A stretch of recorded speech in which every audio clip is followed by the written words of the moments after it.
It's that time again where we're entering another epoch for the Illuvium Council, and the structure has completely changed.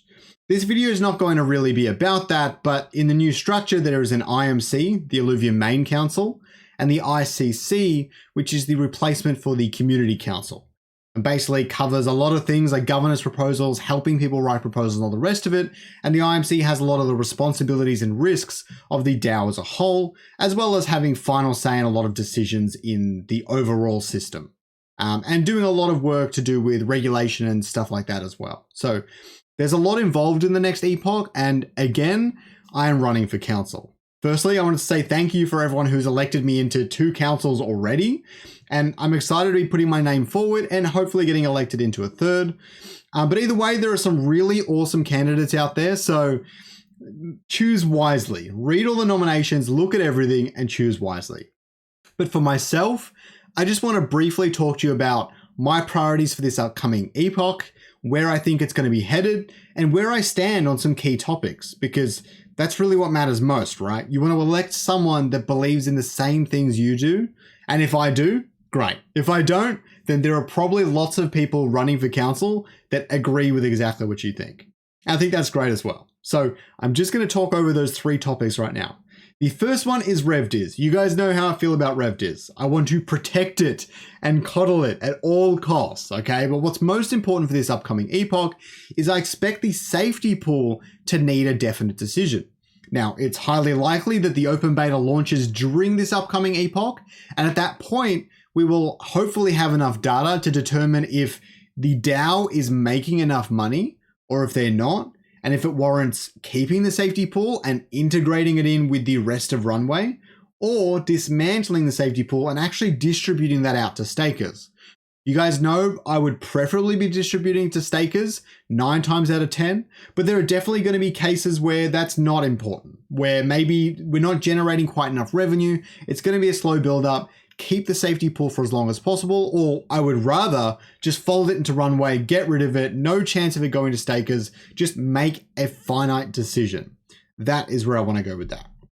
The second one is, I've probably worded this poorly, but removing some of the bureaucracy surrounding council. Now, some great start has happened with the game sub-council this epoch, where they've created the GIP proposals.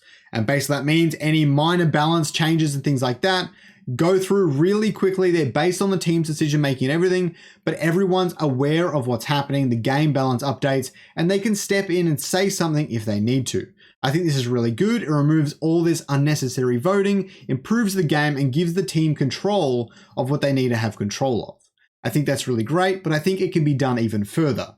I've already kicked it off with the Illuvium PvP Tournament Fund, allowing in this case, the ICC, to make decisions on who they think should get tournament grants so that Illuvium can provide funds to them and start off a grassroots scene. I don't think this is the only case of marketing that can happen. I'm sure there's a lot of other stuff is going to come up, things like the way leaderboards work, those distributions, and I want to streamline all of those processes really well. For example, one proposal on my mind is per month, the team can take out a certain amount out of the in-game yield pool for certain circumstances up to a certain threshold. This would be inconsequential to the DAO and would allow the team to do their job even better than they currently are. I think that would be a benefit. So it's adding processes like these to remove a lot of the voting, remove a lot of the bureaucracy, and let the team do what it does best. The last priority I expect to be big in this upcoming epoch, and one that I'm particularly fond of and why I really want to be on this next council, is the fuel for Overworld. Now, it's been an ongoing discussion this epoch. It's died down a little bit since we're doing the fuel pool, not the pool, the order book system. But I expect this to remain a huge topic, especially as we head up to launch. Now, the big thing for me is striking a balance between revenue and accessibility. I know a lot of people want really low prices, everyone can jump in super easy, but it's also important to me that revenue is maximized as much as possible. But this is very much a discussion between short-term and long-term for the DAO and the game as a whole. If you have really cheap prices, you might get a lot more players in, and even though you won't earn as much revenue in the short term, hopefully the word of mouth and the game grows and the IP grows as a brand, and then you have a lot more players in the future, and thus you're earning more revenue. As opposed to if your prices are a bit higher, you only have a dedicated few coming in, but they're spending so much that you're earning enough revenue it doesn't matter, but then maybe the game dies down over time because there just aren't enough players in the ecosystem.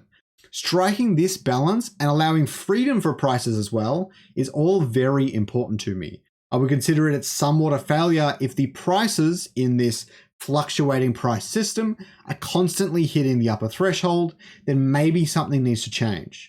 Maybe the way supply works, or maybe the cost of fuel. I don't know. But something would need to change, and I would definitely like to have a say in how all that works. The next thing is creating as many automated systems as possible with these sorts of fuel systems. Now, Jafe did some really awesome work overall, and I'll ask all the experts in Jafe and others on how they would best approach this. But I think the team already has some solutions, but I would be doubling down on that. I think it's important that the team is as hands-off as possible when it comes to these sorts of things, because I've seen the sort of effect it can have on a game like Big Time, and I don't want to see that happen to Illuvium. The team and the DAO should not be touching these things once they're in place, and obviously they're going to go through an infancy stage where things need to be tweaked and improved, but I'm hoping as soon as possible it can become automated, and the consumers, the players, they can take care of it themselves. And the last thing above all this, and this is not necessarily a priority, but I want the team to be able to realize their goals. They came into this with a vision in mind, and I want them to complete that vision before anyone says something went wrong, right? I want them to be able to do that, even if it's the right or the wrong decision. Personally, I really believe in the vision they're building, so I think it's all the right stuff.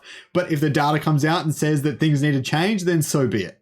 But I think they should have the chance to realize this vision up front. And I appreciate you guys for watching the video. Please don't forget to vote Scoriox if you agree with what I'm saying, if you like my viewpoints. If not, then go vote for somewhere else. Maybe you can even give 5% of your vote to me if you think I would make another good council member. Have a good day.